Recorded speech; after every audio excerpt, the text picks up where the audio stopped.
Today we have a very special guest on the show that needs no introduction, but we will give an introduction anyway. So we have the CEO of Ignite Fitness Business Events, the head of the Gym Owners Fitness Business Podcast, the Women's Leaders Fitness Business Podcast, the FBA Influencer of the Year, and of course the owner of Body and Soul Gym in Ballarat. Have I missed anything else at all, Mel, or that pretty much covers it?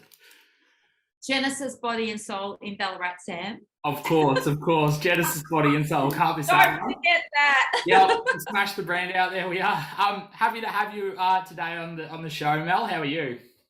I'm very, very well, and thank you for having me, Sam. I've been watching some of your episodes, and you're doing an absolutely incredible job. Oh, I appreciate it. Well, obviously, for most of you knowing, you're probably going to have heard of Mel before, but Mel's been a real leader in the fitness industry and been pretty outspoken over the past 18 months, really looking out for a lot of clubs and given her business experience, has experienced, I guess, really minimised a lot of the effects of COVID-19 through a lot of the things she was able to do over the past 18 months. So thought this would just be a chance to really dig into your brain, learn a little bit about it, and see if there's any club owners can take anything on board that you might have done. So you've obviously experienced 6 lockdowns now over the past 18 months.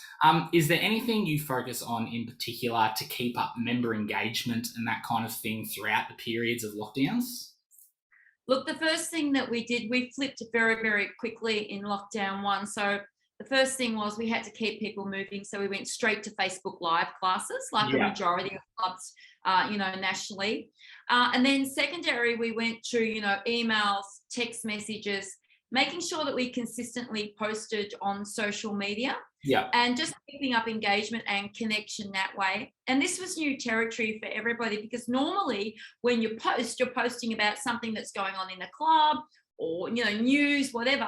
But this was about, wow, we have to engage with our members now, but we've got a closed business. So how do you do that? So it was definitely new territory. And we just found keeping them motivated, talking about mental health issues, talking to them about what type of exercise they could be doing from home, checking in with other people. So it was just that constant engagement by giving them resources and tools to keep them going. Yeah, for sure. Now, your club is pretty well known for having a pretty fantastic community and a tight-knit group of members. We've talked a lot about that as one of the big things that club owners can do to minimise potential effects of lockdowns. Do you have any tips in particular or strategies that you've used to get to the point that you're at now with such a tight-knit community in the club? Look, it comes back to understanding your business, because if you don't understand your business, you're not going to have that tight-knit culture and tight-knit community. Yeah. So it's about, as a club owner, it's about getting out there and walking the gym floor. Not necessarily, you don't have to talk to everybody, because some people actually appreciate the fact that you don't talk to them. Yeah. Getting out there, walking your gym floor, looking around at the people that come to your club, their age, their sex, shape, sizes, what type of workouts they're doing. Look at who comes to your group fitness, classes and that. And then what you do is you take that's your demographic, and then you take that, and then they're the people that you consistently market your business to. Now, by doing that, you get the same type of people coming in and joining your club. They feel comfortable around the people that are already there working out. Our team are all different shapes and sizes. As you know, Sam, you've been down to our club. So, we have group fitness instructors that are size 16, size 18, size 20, and they're quite inspirational to other people that are coming into our club. So the bottom line is understand your business, know your business, and then market to your business. Don't try and replicate the club down the road. Be your own niche and understand your business. It's as simple as that. 100%. And brand image and brand management is something that we talk a lot about at CFM. And like you said, you guys have always done a fantastic job with having such a wide array of representation of all people within the community. And like you said, it really does show. Like you said, the 6 lockdowns are pretty unknown territory for most of us. Have there been any particular challenges that you have maybe come on later, or challenges that you might not have actually expected from the lockdowns? And then has there been anything that you've been doing in particular to get around them? Working in the fitness industry as a club owner or even as a trainer, we do deal with people's mental health every day. Mm-hmm. This took it to a whole new level. Mm. Now, I'm not trained. I'm not a psychiatrist and I'm not a psychologist, but it took it to a whole new level, which meant that as professionals, we had to go away and do more reading and a little bit more training on how to handle those situations. Yeah. So that was definitely something new for us. And being able to give those people who were ringing us and were emailing us, whether it was just an email or even via social media, and people would talk to you about where they were, and a lot of people were in a big, deep, dark hole. And they were very open, honest, and upfront.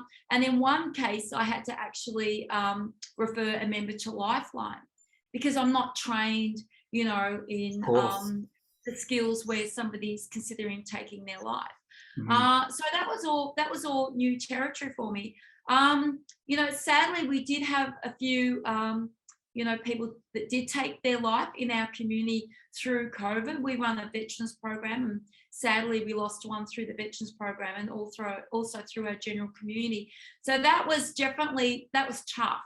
That was tough because when people come to a club, they're coming to you because you're going to help them, reach their goals. So this was something I couldn't control. And because I couldn't touch and feel my members, I couldn't embrace them because everything was done through social media. Yeah. It was so much harder. Yeah, absolutely. I think you've really dropped a lot of nuggets of gold over there in the past few minutes, Mel, and it really always is a breath of fresh air to speak to someone like yourself in the industry who at times can just be direct enough and exactly what we need. Do you have any final advice for the industry or anything in general? But before we let you go. I think as an industry, we need to pull together and we need to work more in a collaborative manner. And that's the only way that we're going to win the war against COVID. Don't look at, other clubs as competition, and don't look at other professionals in the industry as competition. We all got into this industry for the same reason, and that's because we're passionate about what we do. And the only way that we're going to be able to carry on with that is if we all work together. 100%. So I'm sure some optimism has been instilled in the fitness industry after this. So thanks so much for your time, Mel, and good luck for the back end of 2021. Thank you, Sam.